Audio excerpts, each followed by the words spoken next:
మన ప్రభువును రక్షకుడైన యేసుక్రీస్తు పరిశుద్ధ నామంలో ఈ ఉదయకాల సమయంలో అరుణోదయ ప్రార్థనలో పాల్గొన్న ప్రేమ దేవుని బిడ్డలారా మీకు అందరికీ యేసయ్య కృపా పరిచయ తరఫున నా హృదయపూర్వక వందనాలండి. మిమ్మలను మీ కుటుంబాలను దేవుడు సమృద్ధిగా దీవించి ఆశీర్వదించునుగాక. మీకు శుభము క్షేమము కలుగునుగాక. ఆమేన్. మరి రాత్రంతా దేవుడు కాపాడి ఈ యొక్క నూతన దినాన్ని మరి మనకు అనుగ్రహించిన దేవునికి రెండు చేతులు ఎత్తి స్తోత్రాలు చెల్లిద్దాం మనందరం. స్తోత్రము ప్రభువా, స్తోత్రం స్తోత్రం స్తోత్రం. రాత్రంతా కాపాడి క్షేమము దయచేసి నిద్ర దయచేసి నాయన ఇదిగో మరలా ఈ నూతన దినాన్ని చూసే భాగ్యం మాకు అందరికి దయచేసినందుకై స్తోత్రమయ్యా. స్తోత్రం స్తోత్రం స్తోత్రం స్తోత్రం స్తోత్రం స్తోత్రం స్తోత్రం స్తోత్రం. యేసయ్యా నీవే నాకని వేరెవరు నాకు లేరని, యేసయ్యా నీవే నాకని వేరెవరు నాకు లేరని, వేణోళ్ళ కొనియాడినా నా ఆశలు తీరవే, వేణోళ్ళ కొనియాడినా నా ఆశలు తీరవే. కృప వెంబడి కృపను పొందుచు కృపలో జయ గీతమే పాడుచు, కృప వెంబడి కృపను పొందుచు కృపలో జయ గీతమే పాడుచు, కృపలో జయ గీతమే పాడుచు. యేసయ్యా నీవే నాకని వేరెవరు నాకు లేరని, యేసయ్యా నీవే నాకని వేరెవరు నాకు లేరని. ఆమేన్. హల్లెలూయా. ఈ దినమంతటి కావలసిన కృప ప్రతి ఒక్కరికి కలుగును గాక. ఈరోజు మరి ఎవరెవరైతే ప్రయాణాలు చేస్తున్నారో వారందరికీ శుభకరమైన క్షేమకరమైన ప్రయాణాలు కలుగును గాక.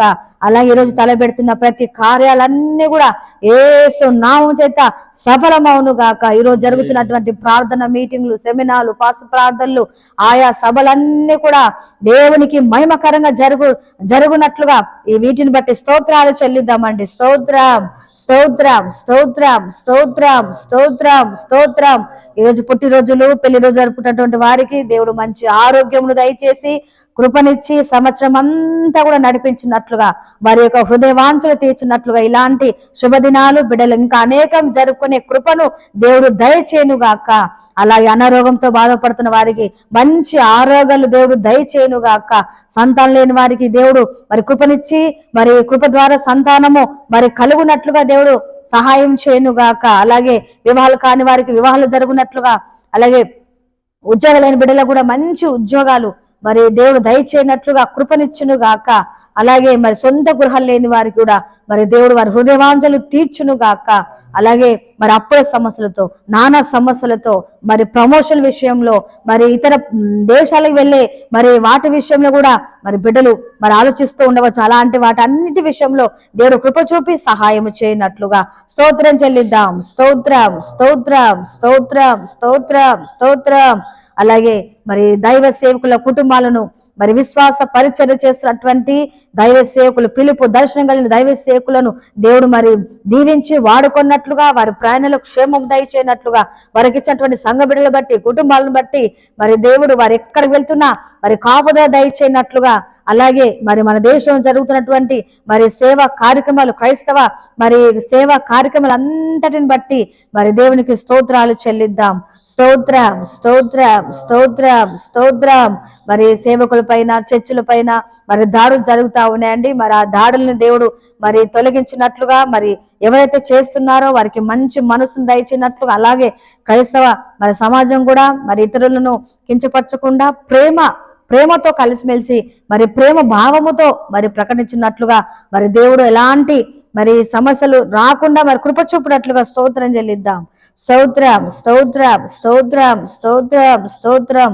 అలాగే మన భారతదేశమును బట్టి దేవుడు మనకిచ్చినటువంటి పాలకులకు మంచి మరి జ్ఞానము దయచేయనట్లుగా సముచితమైన జ్ఞానము చేత దేశ ప్రజలందరినీ పరిపాలించినట్లుగా అందరినీ ఏకభావముతో చూసే మనస్సును దేవుడు పుట్టించును గాక. అలాగే మరి ఎలాంటి మరి మరి భయంకరమైనటువంటి మరి న్యూస్ వింటా ఉన్నామండి. ఆ వ్యతిరేకంగా ఉన్నటువంటి ప్రతి ఒక్క న్యూస్ అవన్నీ కూడా వినబడకుండా అందరూ కూడా భయంతో వణుకుతో మంచి జీవితం, పరిశుద్ధమైన జీవితం జీవించినట్లుగా మరి దేవుడు కృప చూపును గాక. అలాగే యేసే కృప పరిచయలు బట్టి దేవుడు మాకు ఇచ్చినటువంటి సంఘ బిడ్డలను బట్టి సహకారాలను బట్టి మరి ప్రతిరోజు దేవుని వాక్యాలు విని బలపడుతున్నటువంటి సబ్స్క్రైబర్లు అందరిని బట్టి మరి పరిచయ అవసరాల అక్కలన్నీ కూడా మరి దేవుని మరి కృప చేత తీర్చబడినట్లుగా మరి మా కుటుంబాన్ని బట్టి కూడా స్తోత్రాలు చెల్లిద్దామండి. స్తోత్రం స్తోత్రం స్తోత్రం స్తోత్రం స్తోత్రం. తండ్రి కుమార పరిశుద్ధాత్మ త్రియేక దేవునికి స్తోత్రం చెల్లిద్దాం. స్తోత్రం స్తోత్రం స్తోత్రం స్తోత్రం స్తోత్రం.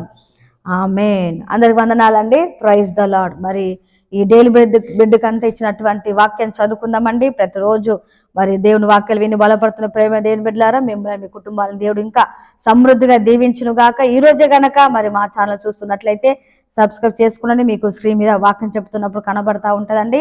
అలాగే మరి ప్రార్థన రిక్వెస్ట్లు ఉన్నట్లయితే మీరు కామెంట్ బాక్స్లో వచ్చి పెట్టగలరు, లేదా నేరుగా ఫోన్ చేస్తే మేము మీ కొరకు ప్రార్థన చేస్తామని. ఈరోజు శనివారం కాబట్టి మరి ఉపవాస ప్రార్థన ఉంటుంది. 10:30 నుండి లైవ్ వస్తుందండి. మరి తప్పకుండా మరి మందిరం దూరం ఉన్న బిడ్డలు, రాలేకపోయినటువంటి వారు, అనారోగ్యంతో మరి ఉన్నటువంటి బిడ్డలు మీరు తప్పకుండా లైవ్లో పాల్గొనండి. మరి ఆరోగ్యం మంచిగా ఉండి సహకారంగా మరి ఆరోగ్యం బాగున్నట్లయితే మందిరానికి రండి. అలాగే ఈరోజు సాయంకాలం కూడా మరి ఈరోజు చివరి దినం కదండి, మరి మందిరంలో మరి సిద్ధపాటు కూడుకుంటుందండి. మందిరంలో మరి మాసాంతర శుద్ధీకరణ కూడుకండి. అలాగే ఆదివారం కొరకు మరి శుద్ధీకరణ కూడా ఉంటుంది. కాబట్టి మనం బల్ల కూడా తీసుకుంటాం కదా, నెక్స్ట్ డే మరి బల్ల ఉంటుంది. ఫస్ట్ వారం కాబట్టి మరి జ్ఞాపకం పెట్టుకోండి. మరి వచ్చేటప్పుడు మరి అందరు కూడా బల్ల కాబట్టి అందరు పరిశుద్ధ బల్లలో పాలు పొందారు కాబట్టి తెల్ల వస్త్రాలతో మీరు కనబడాలని ప్రభుపేట మిమ్మల్ని కోరుతున్నానండి. మరి మా ప్రాంతము సిఆర్పిఎఫ్, బాలాజీ నగర్, అరుంధతి నగర్ అండి, జవహర్ నగర్. మరి ఈ యొక్క పరిధిలో ఉన్నటువంటి బిడ్డలను మేము మిమ్మల్ని ప్రేమతో ఆహ్వానిస్తున్నాం. అందరం కలిసి మరి ఆత్మతో సత్యముతో దేవుని ఆరాధిద్దాం. దేవుడి దినానికి ఇచ్చినటువంటి వాక్యం చదువుకుందామండి. ఆదికాండము 17వ అధ్యాయము 2వ వచనం చదువుతున్నానండి. 17:2. నాకును నీకును మధ్య నా నిబంధనను నియమించి నిన్ను అత్యధికముగా అభివృద్ధి పొందించదనని అతనితో చెప్పెను. ఇక్కడ స్వయంగా ప్రభువు మరి ఒక గొప్ప మరి భక్తుడైనటువంటి అబ్రహాముతో చెబుతున్నటువంటి మాట ఏంటంటే, నేను అత్యధికముగా నేను నిన్ను ఆశీర్వదిస్తాను అని అంటున్నాడు.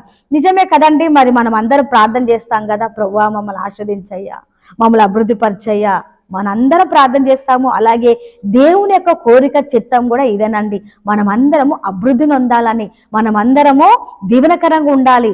ఎప్పుడు ఒకే స్థితిలో మరి ఉండడం కాదు, కానీ మనం ఎప్పుడు తీసుకునే వారిగా కాకుండా, పుచ్చుకునే వారిగా కాకుండా ఇచ్చి స్థితిలో ఉండాలి, సహాయం చేసే స్థితిలో ఉండాలని దేవుని కోరిక. అలాగే ఒక సేవకుడు కూడా మరి కోరుకుంటున్నాడు, ప్రార్థిస్తున్నాడు. ఏమని ప్రార్థిస్తున్నాడు? గాయ ఉన్నాడండి. మరి యోహాను రాసినటువంటి 3వ పత్రికలో గాయ గురించి చెప్తున్నటువంటి మాట అపోస్తలుడైనటువంటి యోహాను అంటున్నాడు. ఏమని అంటే, ప్రియుడా, నీ ఆత్మ వర్ధిల్లుచున్న ప్రకారము నువ్వు అన్ని విషయంలోనూ వర్ధిల్లుచు సౌఖ్యంగా ఉండవాలనని నేను ప్రార్థిస్తున్నానయ్యా నీ కొరకు అని ఇక్కడ అపోస్తలుడైన యోహాను అంటున్నాడు. సేవకుల ప్రార్థన సేవకుల వాంఛ ఏంటి?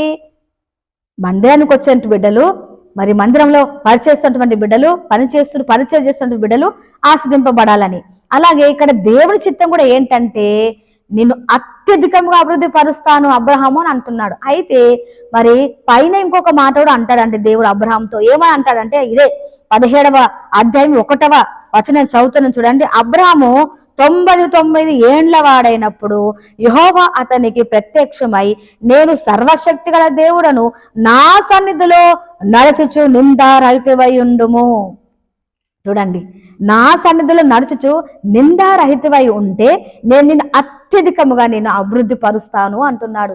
ప్రేమ దేవుని బిడ్డలారా, దేవుడు మనల్ని అభివృద్ధి పరచాలంటే మనం ఎలా ఉండాలి అంటే నిందరహితంగా ఉండాలి, నింద లేని వారుగా ఉండాలి, మంచి సాక్ష్యం కలిగిన వారిగా ఉండాలి. హల్లెలూయా.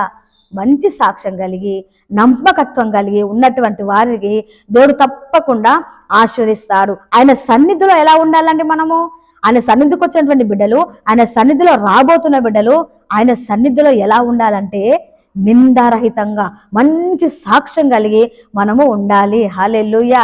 ఆయన మందిరంలో ఏముంది? ఆయన మందిరంలో నిత్య సుఖములు గలవని దేవుని వాక్యం సెలవిస్తుంది. పరిశుద్ధ స్థలముల నుండి ఆయన నీకు సహాయము చేయును కాక అని దేవుని వాక్యం సెలవిస్తుందండి. నీ మందిరంలో సమృద్ధి వలన వారు సంతృప్తి నొందుతున్నారని దేవుని వాక్యం సెలవిస్తుంది. ఆయన మందిరంలో సుఖముంది, ఆయన మందిరంలో సంతోషం ఉంది, దీవెనలు ఉన్నాయి, సంతృప్తి చెందుతాం ఆయన మందిరంలో. ఆయన మందిరంలో మనం ఎలా ఉండాలంటే నిందారహితంగా ఉండాలి. అప్పుడే దేవుడు వాళ్ళని అత్యధికంగా, మామూలుగా కాదండి, అత్యధికంగా దేవుడు అభివృద్ధి పరుస్తాడు. మిమ్మల్ని మీ కుటుంబాలను దేవుడు అత్యధికముగా అభివృద్ధి పరచునుగాక. మళ్ళీ అలా అభివృద్ధి పరచబడాలంటే, మరి ఈ వాగ్దానం మనం స్వసతించుకోవాలంటే మనం నిందారహితులుగా ఆయన సన్నిధిలో నమ్మకత్వం కలిగి మంచి సాక్ష్యం కలిగి ఉండాలి. అట్టి కృప దేవుడు మనకు అనుగ్రహించునుగాక. ఆమె చిన్న ప్రార్థన చేస్తానండి. స్తోత్రము తండ్రి, సర్వశక్తిమంతుడా, సర్వోన్నతుడా, నీకు వందనాలు నాయన. ఉదయకాల సమయంలో ప్రభా మాకు ఇచ్చిన వాగ్దానం బట్టి స్తోత్రాలు తండ్రి. నీ సన్నిధిలో నిందారహితంగా ఉంటే అత్యధికముగా నువ్వు నాయన మరి వర్ధలింప చేస్తానన్నారు, దీవిస్తానన్నారు ప్రభా తండ్రి. నీకు స్తోత్రములు. మా అందరి వాంఛ ప్రార్థన, దైవ సేవకుల ప్రార్థన కూడా ఒకటే. మరి మందరికి వచ్చి బిడ్డలందరూ ఆశ్రదింపబడాలని ప్రభా మరి తండ్రి, ఇదిగో ఈ మాటలు వింటున్న ప్రియులందరినీ జ్ఞాపకం చేసుకోండి. ప్రతి కుటుంబము అత్యధికంగా అభివృద్ధి నొందును గాక యేసయ్యా. నీ సన్నిధిలో నిందారహితులుగా ఉంటూ, నీ సన్నిధిలో మంచి సాక్ష్యం కలిగి ఉంటూ, నీవిచ్చే వాగ్దానాలు పొందుకొని దీవెనకరంగా ఉన్నట్లుగా కృప చెప్పుమని, ఈ దినమంతా నీ కృపా క్షేమములు మా వెంట వచ్చినట్లుగా సహాయం చేయమని యేసు పరిశుద్ధ నామమును బట్టి ప్రార్థిస్తున్నాము తండ్రి. ఆమేన్, ఆమేన్.